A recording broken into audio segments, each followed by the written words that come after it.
Now, here's your Pinpoint weather forecast with meteorologist Henry Groff.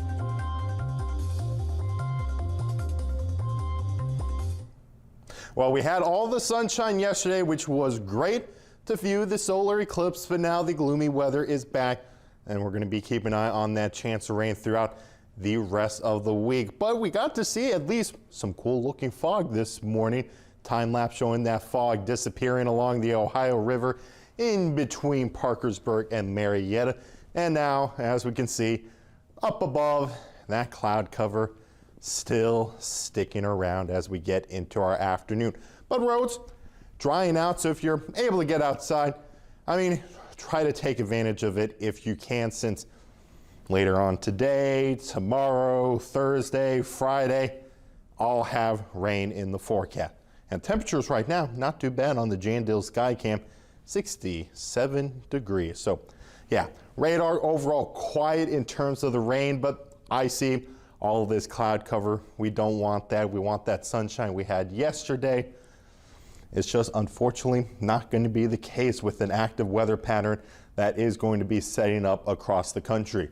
Right now, low making its way across the Great Lakes, but that's not the only system we'll track. We're going to be looking at another developing low down south into Texas that will push its way through when we get into our Thursday. So when we take a look at Futurecast, we'll still get those 70s back once again.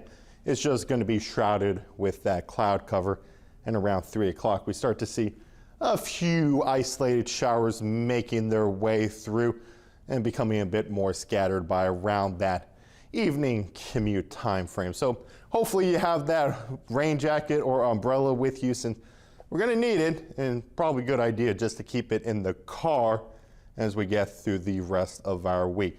But then overnight tonight, those showers start to become a little bit more numerous, and it's going to keep our morning commute on the wet side for our Wednesday. But that's not the only day that we're tracking that chance of rain. Just the good news is we won't have to think about that flooding threat at all, something we had to deal with last week. But overall, between now and Wednesday night, we'll pick up about a quarter inch of rain, with some spots trying to hit that half-inch mark. But that's enough to keep our ground saturated, which will play into our Thursday as that chance for thunderstorms start to enter the picture.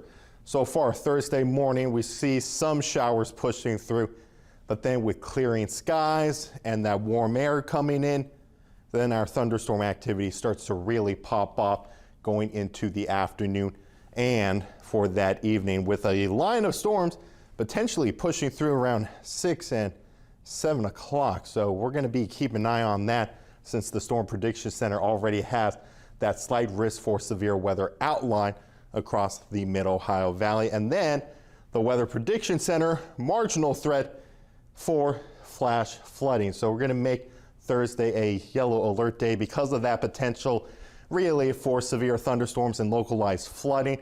The risk isn't going to be widespread, but something to keep in mind as we get into our Thursday. The quiet weather just isn't sticking around for that long, but luckily as we get into our Friday, still some showers, and then Saturday and Sunday going to be nice and dry, and those 70s coming back again. So still light at the end of the tunnel, but I know we're only at Tuesday. I have to say this, Henry. What? I think everybody is tired of the rain. I know a lot of people are tired of the rain. Of it. But so far, April showers.